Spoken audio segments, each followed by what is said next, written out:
My name's Barry Weinstein. I'm the founder and CEO of VolatilityMarkets Newswire, which is the first quantitative daily newspaper that addresses the financial markets.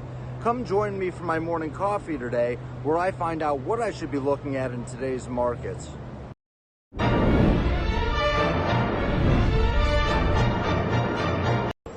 I'm getting my morning coffee today at my local gas pump because upon scrolling down in the Volatility Markets Newswire, you find that OPEC Brent basket of crude oil was one of the biggest percentage gainers overnight. But should we be worried that oil is going to go back to 120, 115, or is this simply a little bit of a blip in a longer term downtrend?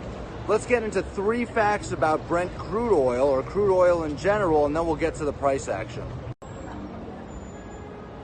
Let's get into 3 facts about crude oil before getting on to the price action.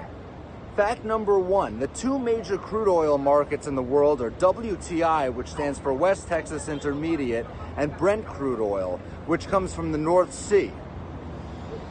Even though they're both light, sweet crude oils, which refer to the viscosity or API gravity, which is the American Petroleum Institute measure of how heavy an oil is, as well as sweet, which refers to the sulfur content in oil. Below 0.5% sulfur content is considered sweet and thus better. WTI trades at a discount to Brent, and that's because WTI is landlocked oil that has to be transported over land in a very expensive manner, whereas Brent crude oil, which is from the North Sea, is already developed on water and thus cheaper to ship.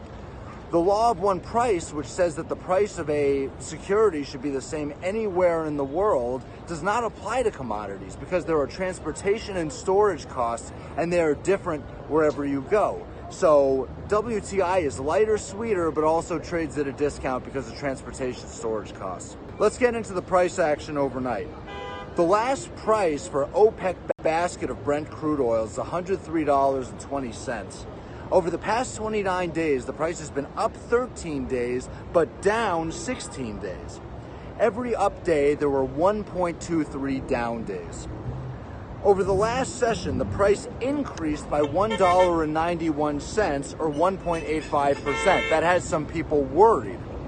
But over the long term, the past 29 days, the price has, on average, returned negative 0.3% per day. So we have a long-term deceleration lower. Over the long term, the price has been decelerating lower.